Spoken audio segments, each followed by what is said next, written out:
Hi, my name is Fritz, and this is my YouTube channel. Basically, there was this girl.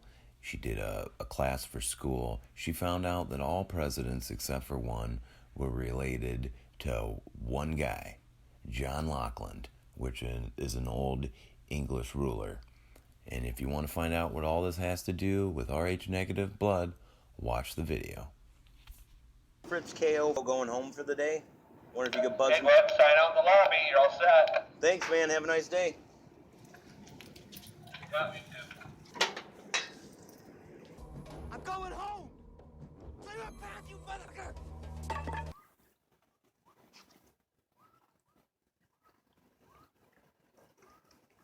Do you have your gun on you? Yeah.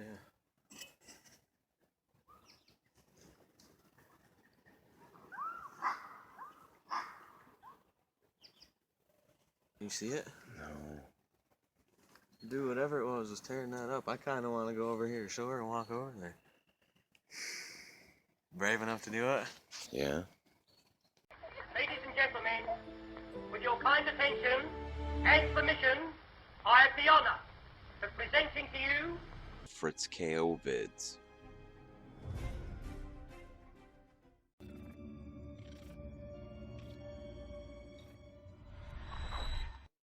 You want answers? I think I'm entitled. You want answers? I want the truth! You can't handle the truth.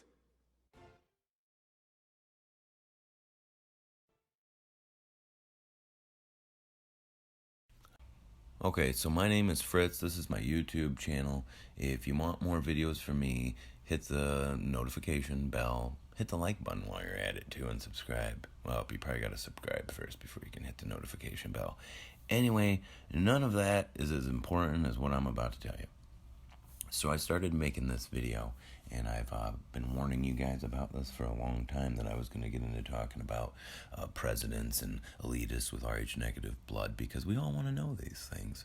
We got to know this stuff, man. We got to break it down, got to figure it out, got to understand where we're all coming from here. And let's head down that rabbit hole together. Basically, what started me on this journey was I found out President Trump is Rh negative. You are fake news. And I thought that was really interesting, me being Rh negative, you out there being Rh negative. I'm sure you found that interesting. And for some reason, I started thinking about, I'd heard about this little girl who was in school, and she was researching her own blood type, and somehow she came to the conclusion and found out that all 42 presidents but one, Trump is the 45th. At the time, there was only, when she did the research, there was only 42. So basically, all of the presidents at the time when she did the research were all related to each other, and they were all related to John Lachlan, which is an old English monarch and King of England. And I believe he is the gentleman who signed the Magna Carta. So, but anyway, what has all this got to do with anything?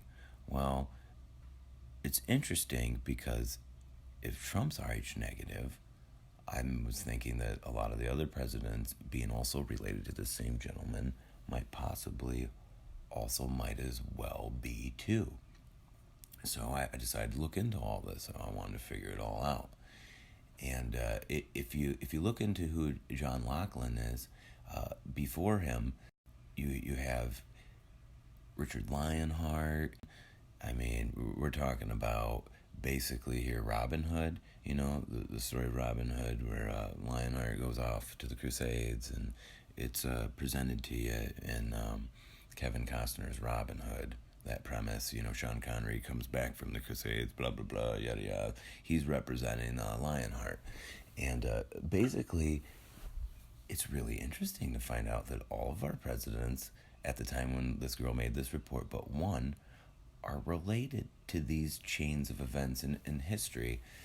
And when I'm looking into all this, because I'm a big history buff, and I wanted to understand all this so I could break it all down for you guys, history is very complex. And it's really easy to understand up until the collapse of Rome. Because Rome had founded all these different cultures. They had perverted / founded, you know, for thousands of years. On top of that, when they collapsed, basically a lot of their culture was already into these cultures. So I think the biggest empire in those areas, like of Gaul and all those different, because Gaul was colonized by, which is France, was colonized by Romans, Julius Caesar, this and that. That's the hardest part about some of my videos, guys, is I have some of these history knowledge bases that a lot of you won't have. So to understand some of my videos, you're probably going to have to Google some things and understand some things. And I could explain further.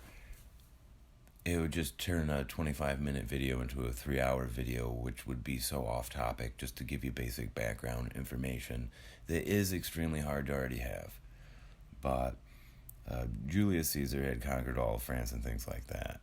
And Rome held those territories for a long time till the collapse of Rome. And then you had the Dark Ages. And who came out of that was Charlemagne. He was the first great king. And he held vast tracts of land. And when he died, basically parts of Europe segmented into like 3 different parts, which before was all controlled by him, including England and different other things like that. Maybe England wasn't, or Ireland. Like I said, history is very complex. You should research it.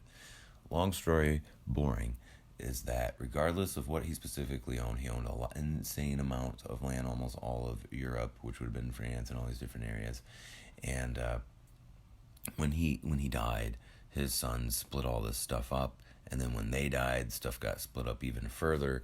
And basically around the time when Lionheart and all these different other people started to come on the scene, John of Lachlan, these different guys, they owned they weren't just kings of England, they would be kings of large tracts of France, like the Vingian Empire.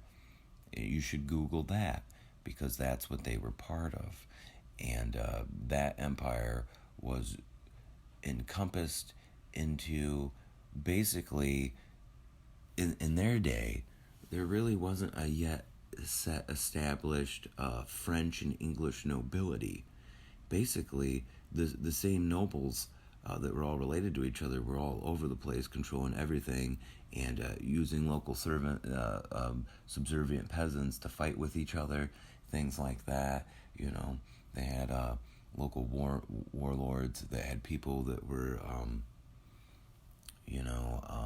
subservient under them, to them, and so the whole goal was to get as many of these local night warlord type guys to be under you as you could. And then the more you had, obviously with appropriate generals and things of that nature, you could actually dominate and take over. And that is basically the grasp of history throughout all these successful empires. That's what they were able to do, where others weren't. And obviously money and different other things are involved there too, not just keeping the people happy. You got to keep the nobility happy. So after Charlemagne died, none of this stuff really took off like it did before. There was no big Roman empires or Persian empires or anything that built up till the English Empire. And that was later on. And still, they had a hard time. And if it wasn't for a couple lucky situations where, there was a couple times they were going to probably be destroyed, Spain sent all their fleets to come destroy them. And I've brought up the Spanish Empire and their inbreeding and different things in my very first video, The Truth About RH Negative People, which is an interesting video. It currently, I believe, has over 300,000 views. So if you want to check that out, you should. It's a video I should remake because it's not spoken word. You have to read the whole video. I understand how frustrating that could be. The whole point of all these videos is finding out where we come from. And I didn't realize, and I didn't know if any of you had realized this either, but it seems like most of the elitists, all these presidents, all these different kings and monarchs have been RH negative. And I wonder how we all fit into that as well. As far as I know, when I Google my name, KO, I have a very old name that goes back to almost the beginning of recorded history. It goes back to the Roman ages, where it was actually Caius. And my family are Basque.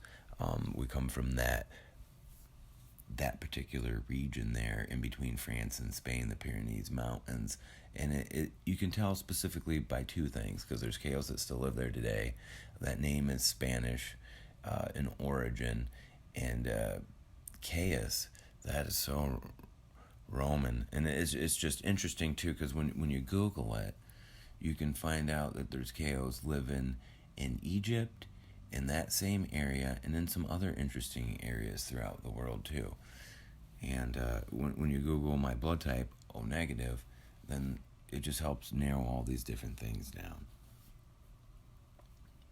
If any of you are wondering if you are Basque and if you have any characteristics of Basque, I suggest you watch on YouTube, I believe it's Orson Welles' History of the Basque. You just type in Orson Welles and Basque. It's going to come up, and it's from the 1950s. And I thought it was really interesting that Orson Welles would make a video about these people. And in the video, he talks about how all different types of cultures have tried to crush these people, and they've been there forever. We're taught in school that there's no dead languages that are spoke. That's not accurate, because the Basque still to this day are in the Pyrenees Mountains speaking a dead language that we don't even understand where it came from. And in other videos, I've compared it to ancient Sumerian, and it is kind of interesting that it does have some, what I feel to be connections, words that are similar. And in other videos, I found out that the Sumerians actually have been through DNA testing of recent years, just this last year or so, that they found that a lot of them, their DNA has came from India. So what we think is the cradle, the birthplace of human civilization, we might find is something totally different than what we've all been led to believe. And we all know India is a very interesting place, and it's just something that we all need to look into more. It's something that I have, but there's just not a lot that's known about India. I would like to go there sometime and take a trip myself and go for a journey and explore different locations and visit different museums and ask lots of questions, because that's how you find out about anything, is asking questions. I hope you guys like this video, and if you do, show me by hitting the like button. And if you want to know when I make more videos, you're going to have to subscribe. You're going to have to hit the notification bell. The whole part about the president being Rh negative is really something that got me started on all this. And I mean, I could have went in more in depth into this video, like who exactly was, but when I came to the girl's research that I'd heard about many years ago, when she found out they were all related, and Donald Trump is Rh negative, that basically did it for me right there when I understand how Rh negative blood works. It doesn't mean that all the presidents were Rh negative, but if they all are related, then even if they aren't Rh negative, there's the possibility for them to pass down that bloodline, that blood type, and it would lay dormant in them if they were positive. So that's something to think about right there. And the blood type information is extremely complicated stuff, guys. And basically, I run with everything that the doctors say with all of my stuff. And medical history and medical research, they just have no idea to this day where Rh negative blood has come from. The best proposed theory that they've put forth is a mutation caused by living in higher altitudes. I've brought this up in other videos, but I'll go ahead. The mutations, the theory goes, supposedly small segments of human populations that have lived in higher altitudes over the years through processing less oxygen, which, the higher up you go in mountains, that's why climbers need oxygen tanks, you process less oxygen, that changes and mutates the human chemistry in the blood and various different other things. And that's why you have the different blood types, because they are used to processing less oxygen. And that's interesting. Supposedly we have immune systems that work differently. That gets people into the theories of we're immune to AIDS and different other things, which is interesting. I've seen research that says certain blood types are less likely to get it, and other blood types can build up immunity to it once they have been subjected to it. These are not things that I would play around with. I just want to make that clear. You should, if you're having sex, you should use protection. You should use caution. I recommend you have sex with someone you're married with. And obviously, if you're sharing needles and stuff like that, you need to not be doing that. And you need to actually go to drug counseling and get some sort of help. There's lots of research out there that says that people nowadays that are actually struggling with strong drug addiction, that there's been people that have had lots of help with using marijuana actually to get off this. And I'm not trying to tell people to use marijuana. I'm just saying if you're using heroin or if you're on methamphetamines, if using marijuana helps you get off it, by George, you should do that. And you should move to a state where you're not going to get in trouble for doing so. So, anyway, we're going off on crazy tangents here now in this video. Like, I don't even know where this is went. See why I like the robot voice? I just type in a set thing, don't get off topic. The video don't end up getting crazy at the end. Well, again, if you like this video, hit the like button.